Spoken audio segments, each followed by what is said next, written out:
15 Haziran'da LG sınavı olacak. Bu sürece yaklaştıkça tabii ki hem bilgi, akademik açısından hem de psikolojik olarak öğrencilerimizi mutlaka anne baba olarak, çevre olarak desteklememiz gerekir. Çünkü her ne kadar sınava önem atfetmesek de çocuğumuz tabii ki kıymetli, değerli.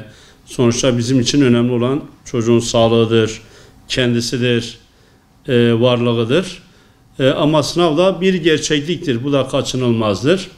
Bu konuda mutlaka desteklenmeli, önem verilmeli.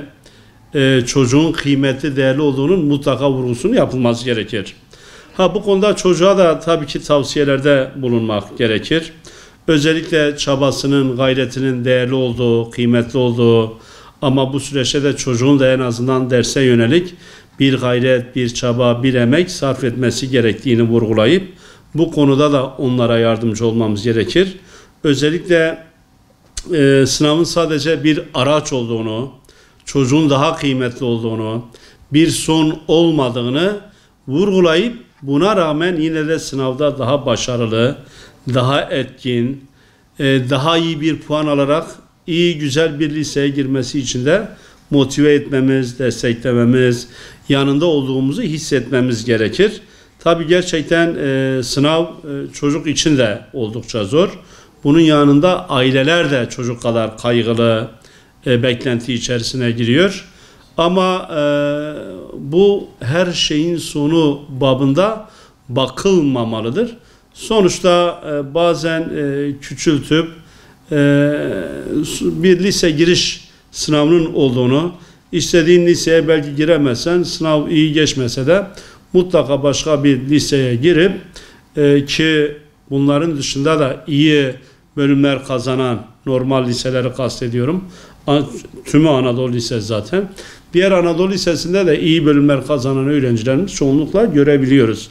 O yüzden benim buradan hem öğrencilere hem velilere tavsiyem, yani olmazsa olmazımızdır, mutlaka bu olacak, böyle olacak gibisinden yaklaşıp hem kendimizi heder etmek hem çocuğumuza zarar vermemek gerekir. Buna özellikle daha çok dikkat etmemiz gerekir.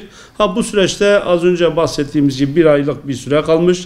Eksikliklerin belirlenmesi, onlara çalışılması, yanlış yaptığı soruların mutlaka analizinin yapılması gerekir. Konu eksikliği neredeyse, nerede bir durum sıkıntısı var ise mutlaka bunların bir an önce telafi edilmesi gerekir. Bazen anlamadığı konuları tekrar bakmalı, etmeli. Biliyorsunuz imkanlar da var. İnternet üzerinden anlatan yerler ya da okulda kendi öğretmenimizden, kendi çevremizden, bilgisayardan, videolardan bu konular takip edilerek daha iyi bir şekilde tekrar edilerek iyi anlaşılabilmesi sağlanmalıdır. Düzenli deneme sınavları çözmek. Şimdi işte imkanlar ölçüsünde internet üzerinden de ulaşabiliyorsunuz. Kırtasiyelerde de bu tür deneme kitaplar vesaireleri var. Bunların mutlaka düzenli bir şekilde çözmemiz gerekir. Seviyemizin nerede olduğunu, nerede eksikliğimizin olduğunu, nerede sıkıntılarımızın olduğunu mutlaka çözmemiz gerekir. Soru çeşitliliğini artırmak gerekir. İşte bazen farklı kaynaklardan, farklı kitaplardan çalışmak gerekir. Özellikle Milli Eğitim Bakanlığı'nın vermiş olduğu örnek sorular var. Bunların çözülmesi, geçmişte LGS'de çıkan sınav sorular var. Mutlaka bunların çözülmesi, işte sınav tipinin, şeklinin nasıl olduğunu daha iyi görme adına bu tür sınav sorularını mutlaka çözmemiz gerekir. Bu konuda motivasyonumuzu mutlaka yüksek tutmak zorundayız. Sonuçta ben bu aşamaya gelmişim, ben de yapabilirim, edebilirim, kazanacağım gibisinden azimle, kararlılıkla bu işin üstesinden gelmek gerekir. Tabi bu arada uyku ve beslenmeyi de dikkat etmemiz gerekir. Sağlıklı bir şekilde, sağlıklı bir ders ortamı oluşturarak bu konuda zaten aileler de üzerine düşeni yapıyor. Çocuklarımız da gerçekten gayretini, çalışanlar için söylüyorum, gayretini gösteriyor. Tabii en sonu her türlü çalışmayı, gayreti yapacağız. Takdir ilahi, bunu da inkar edemeyiz. Sonuçta her çocuğumuzun belli bir kapasitesi, belli bir ölçüsü ve o sınav süreci içerisinde, yani o saat içerisinde yapabileceğinin en iyisini yapıp da ona göre bir lise belirliyor. Belki belli bir süre farklı bir ortam verildiğinde o soruların çoğunu çözebilecek imkanı var. İşte bazen bu tür sınavlarda bu tür heyecana kapılmamak, motivasyonumuzu bozmamak, işte hangi sorudan başlayacağız, o işaretlenmesi özellikle dikkat edilmelidir. Bu konuda herkes üzerine düşeni yapacak. Özellikle umutsuzluk aşılayan, moral bozan şeylerden uzak durmamız gerekir.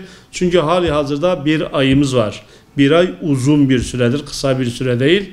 Bu konuda çok tedirgin olmaya, afallamaya da gerek yok. Nerede eksikliğimiz, nerede aksaklığımız varsa mutlaka çalışmamız gerekir. Planlı, disiplinli bir şekilde çalışırsak İnşallah Allah'ın izniyle tüm çocuklarımız gönlünden geçen hangi lise ise oraya kavuşur. Hem memleketimiz adına, hem insanlık adına, hem gelecek adına daha güzel ortamlar, başarılar, gelişmeler sağlarlar diye ben umut ediyorum.